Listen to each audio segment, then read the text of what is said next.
Main engine ignition, all 3 engines up and burning. 2, To whom it may concern. 1, and liftoff. Lift? What is this, some Hollywood liposuction? Lift? You know we ain't about all that. Welcome to the Skull and Bones Show. It never gets old. All right. It never gets old, baby. Welcome to the show. We are Skull and Bones Radio. I am Jean Perrion. I am joined by... Did you ever think that maybe there's more to life than being really ridiculously good looking? my man, Mickey 3 Jammersfield. How are you, man? I'm in the house tonight, baby. Thank you. It's been a long night, and I got much to talk about. All right, well, hey, it's Sunday evening. It's, March 5th. We're checking out the iHeart Radio Music Awards. Man, I'm telling you, there was some stuff going down. Okay, I know we're going to save that for another segment, but still, I got some stuff to say on that one. I'm just letting that be known right now. Yeah, so we'll get into that a little bit later. We've got, right now, I want to introduce our good friend, Manny, to the building. That's right, man. It's Military Appreciation Day with Skull and Bones Radio. And Manny is a Marine, right? That is correct. What was that? Once a Marine, always a Marine? Is that how the saying goes? That's what I hear. Yeah. Manny, how the heck are you? I'm doing pretty good, myself. I've been having an amazing night. All right. Well, with it being Veteran Appreciation Night, I think the point of having you in here is we're going to try to kind of pick your brain a little bit, kind of see what's going on with you, see how it was your time in the service. Before we get too far into it, make sure we go to skullandbonesradio.com. iHeartRadio. That's right, baby. And the social medias, you got the Facebook, the Instagram, and the Twitter. It's all Skull and Bones Radio. However, when you go to Twitter, just only type in 1 L in Skull because we ran out of the letters to use. We're still working on it. We'll get it fixed, right, man? Twitter's got to come out with one extra letter for us to be able to fully have our name fully functional with all, correct and spelled. Okay, I can't talk. I'm dyslexic tonight. So anyway, back to Manny over here. All right, Manny. So Manny basically... this whole military appreciation with the Skull and Bones Radio, we're big supporters of the military community and the veterans and all that. We're very grateful for what you guys have done. Thank you for your service. Thank you. And we just want to get to know you a little bit. Where you from, where you came from, where it is you're going, some things you've been through. Maybe talk about some of the girlfriends we had somewhere in there. Maybe any kind of crazy stories you got, crazy places you may have gone. Where are you originally from, Manny? Where were you born? Well, I am originally from El Paso, Texas. I got my mom is from Mexico, and my dad is from Colombia. Where were you born, though? Oh, I was born in Colombia. So you're actually born in Colombia? Yes. Okay, so tell us about that. I mean, do you remember it? Not really. I only remember the good times, not the bad times. The good times, not the bad times. Yeah. How old were you when you left Mexico? Well, I was probably like 8 years old. 8? About 8. Wow. So you probably have a good memory, like a good recollection of what? Yeah. I got a pretty good, selection of all the good memories, of being my childhood over there. Hey, so I got a question though. As far as Colombia is concerned, I know when I was growing up in Texas, we had these little ice cream trucks to go and you had like these little ice creams and stuff. And I'd be chasing them trucks with all my friends. We'd be trying to get ice cream for like 50 cents. Do they have those in Colombia? No, they don't have those over there. No, I mean there's You guys are deprived. There's men over there, there's people over there, they're selling stuff on the street, not the truck, though. They have a little box with wheels in there. And Chicle? They sell all kinds of Mexico. stuff. But I did live in Mexico, too. So I lived in city of Juarez, which is one of the most dangerous cities. That's what I heard. A lot of gang-related drugs, cartel. Exactly. They made a couple movies on some cartel movies on Juarez, right? Yeah, they did. Jesus Christ. So I was raised there for a while, and then I came to the U.S. Well, hold on a second. You just skipped a whole lot of you raised there for a while. So you're 8 years old when you left Colombia, and then you came to Mexico. I'm assuming at 8. And how old were you when you left Mexico? I was about like 13. 13. Man, so you spent from 8 till 13 in Mexico? Yeah, about that time, yeah. Jesus Christ. And I was coming to school. I was crossing the border to go to school. It was a border town. Really? And yeah. What was it like back then having to cross? I mean, was it like difficult or? Oh, it was pretty difficult. There's you would spend like 2 hours, in line. Sometimes to cross back. With all that rush hour. Jeez. But other than that, it's pretty cool. I don't have to worry about stressing out too much. I was only a kid. That's the best time to be a kid, right? Yeah. Okay. All you gotta do is worry about getting good grades and and doing good things, so your parents can be proud of you. That's true. So what's your best memories out of Colombia and your best memories out of living in Mexico? Well, the best memories are that, I mean, we didn't have much technology. My childhood was spent, from 7 in the morning, I'll be out as long as I didn't have school. Oh, wow. I was out and I was playing, all day. I was playing soccer. I was playing, marbles. I was playing, Okay, that's what you. Yeah, I had a pretty fun childhood. I used to go to the river. We used to play in there in the water. Yeah, that's pretty much all I did. What was the difference though between living in Mexico and living in Colombia? Like, what was the difference of being a child in each country? The difference was, I mean, it's a different culture. I'll tell you that definitely. And they talk different, different words. The food is different. But as far as being a kid is the same as being a kid in Colombia and being a kid in Mexico. Then? Sort of. Yeah, Okay.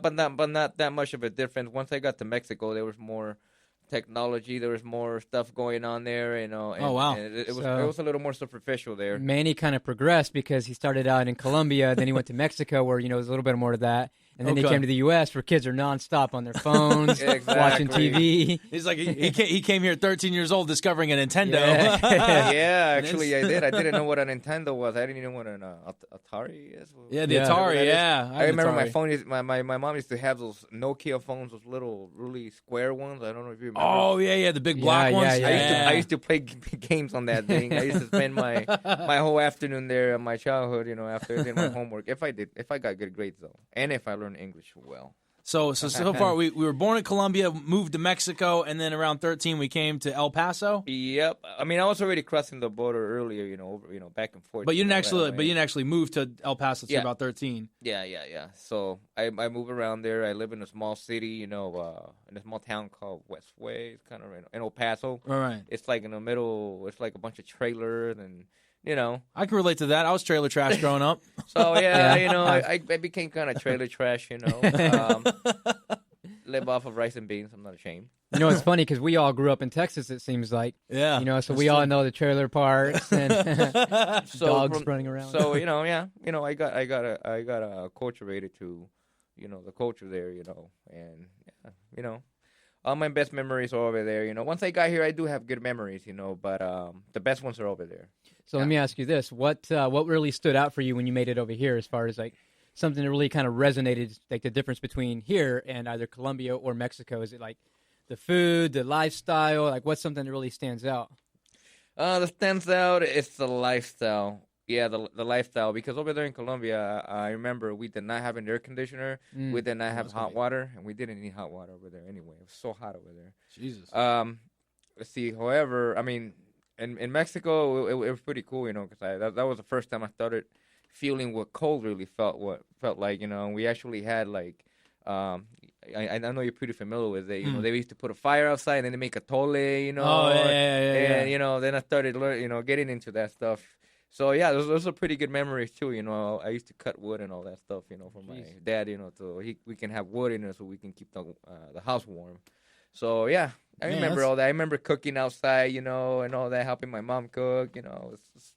That's awesome. I bet it made you tougher though, doing all that. Yeah, I actually did. Make a man out of him yet. Yeah, I luckily survived. Thanks God I'm still here. I was always sick over there. That the technology over there wasn't so great, and the healthcare wasn't so great either over there. That's what stands out too. The doctors over there, they don't really help you out because the doctors don't really get paid over there. They only get paid like $30 or $20. So they got to be doing it out of the goodness of their heart, right? Yeah. Wow. Pretty much, and luckily I'm here. Otherwise, they don't support you. If there's no money involved, they will not help you out. So let's fast forward, to the point where you joined the military a little bit. Yeah. How'd you end up? So now at this point, you're from Colombia, having lived in Mexico. Now you're in El Paso. How'd you end up in the Marines? Well, let's see. Let's do this first. At first I was gonna join the Army. Okay. And there's, I remember when I first went into the little shopping center. They have the Marines and they have the Army and then they have the what do you call it? The Navy? Navy, yeah, Navy, and then the Air Force. Okay. So I was gonna go see the recruiter for the Army, and then it was closed. And then there was some I've heard Marine. this story before. There's some Marine standing there on his blues. He's like, "Hey, we're open." And I'm Why like, don't you no, come over- I'm not come in?" crazy. You know, I'm not gonna join no Marine Corps. I want to be like my dad, because my dad was in the Army. He moved all over the world. So, you know, I'm like, oh, I'll come back later. And then I came back, it still wasn't there, you know. And I'm like, okay, I'm just going to check out what's going on with the Marine Corps. And I went in there, walked in the office. I was a kid. It was innocent. I was only like, 17 years old. I wanted to find out what it was like. I wanted to be, you know, I wanted to be tough, you know, because I grew up being tough, you know, and I wanted to know what it's like, you know, to go out, you know, go to war, and I just wanted to leave the house, you know. I was just isolated, you know. Yeah. So you was ready to go home. Time. Yeah, you know, I was ready. You know, like your parents are all like, hey, if you don't follow rules in here, you know, as long as you're here, you're gonna do what I say, you know. And I couldn't go out, you know. I was a pretty bad kid. I was a pretty bad kid, though. I'm not gonna lie, you know. You're a bad kid in high school? Yeah, I was. You know, I used to get in fights with people, you know, just because they were looking at me. You know, maybe I should have taken it as a compliment, you know, but I didn't. You know, maybe I was cute to them, you know, but but anyway, you know, I used to just fight people, you know, just because I could, you know, and I just had that attitude, you know. I just had an attitude with everyone. Well, So, it sounded like it was meant to be, because you go to the recruiter's office twice, and the Army guy must have made his quota that month because he wasn't there both times. Yeah. So and you sounded like you were a bit of a scrapper in high school, so maybe it sounded like you were meant for the Marine Corps. Yeah, you know, so I joined the Marine Corps. I'm like, hey, you know, so when do you want to go to boot camp? I'm like, I want to go next week. I'm like, are you serious? Wow. I'm like, yeah, you know, so I took the ab, I got my stuff going, and, you know, I got like a 70 or something. The That's ab pretty ab. good. That's pretty I good. don't know how, you know. I didn't, my English wasn't that good. It really wasn't. But I think as long as I understand it, right? Yeah, I Well, mean, you tested well. yeah, right. That's all they yes. need. Yeah, you know, so I got going, and there's one time, you know, I already signed up. I go back home, you know, and my mom is there cooking, you know. She's making the dinner, you know. She had her rice, she had her frijoles there, she had her chicken going, and I'm like, hey, Mom, I'm gonna go to boot camp. And she had like you know, tortillas in her hand, and she dropped them to the floor. And Oh, she's so like, you just dropped it on her. yeah, then. she's like, why? And I'm like, I'm going. I gotta be a man, you know. I gotta leave the house, you know. You know, I can't stand being here no more. crazy. She's like, you don't go, and then she started crying. Oh, she started crying? Yeah, she started crying, and then she started like reading the Bible to me and stuff like that. Oh, jeez. She said it was, you know. Well, I mean, but you know. Well, what'd she say? What'd she say, though? Well, I mean, she's like, pero nunca. No, they're like, no, they're like, she's like, no, you know, you shouldn't go to join the military, not even the Marine Corps, you shouldn't go in there. Don't go, don't leave the house, you know. You're a You baby. you could do something better, you know, because I wanted to go to war, actually. Yeah, that was my intention. I like guns, you know. I used to play Call of Duty all the time. I know it's not the same thing. I actually found that out in boot camp. It's not the same thing. Call of Duty is completely different. That's reality. There's a difference between reality and a video game. So yeah, you know, she just didn't like the whole idea of that, you know. And then when I told my grandma, oh, forget it, you know, it was even worse. It was just as bad, huh? Oh, they tried to convince me not to go. They're like, just don't go, you know. I'm like, no.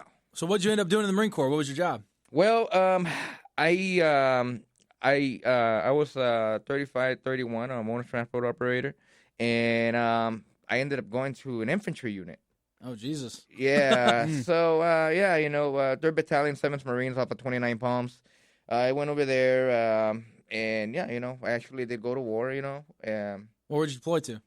I'm sorry. Where'd you deploy to? I went to Afghanistan. I ended up at first. You know, I was, you know, on Camp Leatherneck. You know, it was okay there. You know, pretty comfortable. But once they put you out the wire, you know, then you get to work. You know, then you do your work in there. You know, you're driving around everywhere. You're driving with troop, you know, with you, carrying supplies and resources, you know, for different camps and. You guys are the lifeline at that point. You guys are the supply trucks and the lifeline of ammo and food and all kinds of life necessities. Yeah. Yeah, I also did a few times. I went out on patrols too. You know, I wasn't like I was driving. You know, I was actually. What is a patrol for a city? Oh, sorry. Who don't know? For those who don't know, you know, we're actually on feet. You go out and look for the enemy. You know, they just put you out in the middle of nowhere. They drop you off in a helicopter. In the middle of nowhere, you know, which is a couple times, they actually, you know, forgot to bring us food and water. But, Oh, jeez. but yeah, you know, they didn't, you know, because it's so hot over there. Oh my God, it's so hot over there. It's not even funny. It is so hot over there. You could literally fry eggs, you know. Like literally. Yeah, it is so hot over there, you know. Oh man, I lost like 30 pounds over there when I was. But yeah, you know, so actually, when on patrol, it means that